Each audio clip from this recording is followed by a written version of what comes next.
is how to put some potatoes in.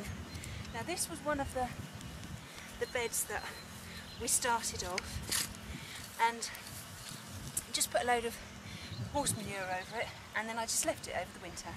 I've just dug it through. There's a few weeds on top, but not really much, but the soil has just come up beautifully, so just give it one more dig.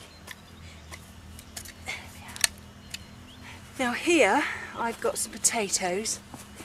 They're called Lady Crystal. They're first earlies.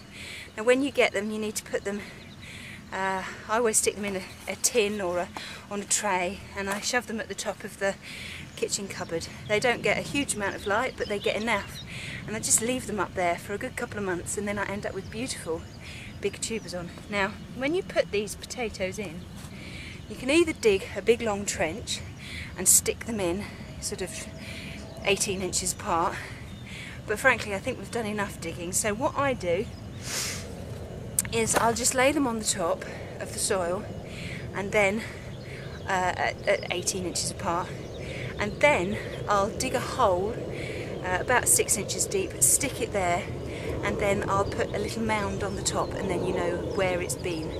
Okay, so I'll do that now. So here we are, we'll just plonk them on the top. I've actually got 11 that I need to squeeze in here, so whether I'll be able to do that. So just pop them on the top so that they've got a nice good space between them. You know what, we might be able to. Otherwise, if you dig them in straight away, you'll actually forget where you've stuck them, which does tend to be a bit of a problem. Let's just put the last few in. Alright, so we've placed them, and then all we do is just dig a nice deep hole. You can see that this soil has come up beautifully. So a good hole, nice 6 inches deep. Stick the seed potato in the bottom. Be careful not to break these, because these are what new potatoes will come from. So gently pop that in the bottom, cover it over, and then so we remember where it is, a few more weeds there, we'll put a nice little mound on the top like this.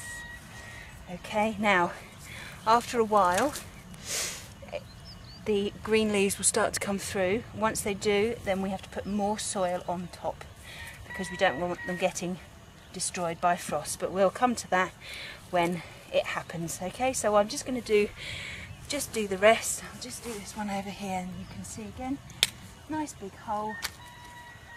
Oh. Now potatoes are very good to put in new soil, because they break it up very well. So if you have got a brand new allotment, then I would suggest that you plant as many potatoes as you can, because it will break that soil up and make it so much easier to use in the future. Okay, so I'm just going to carry on doing all of those, and I'll show you what it looks like when I've finished. There, so we've done them all. You can see all these little mounds here. That's where the potatoes are. They're now the same thing as we did before. You get your label from your potatoes, you make 2 holes in it, and you just slip the stick through it, down like this, and then you just stick it in the soil so you remember what you've got there.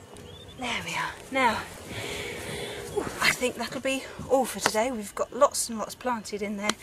Next time we will be planting seeds in trays and pots, and I'll be showing you things like peas and mange tout and all sorts of interesting things there, and then we'll be back out again planting some more things. We've got lots more potatoes to put in.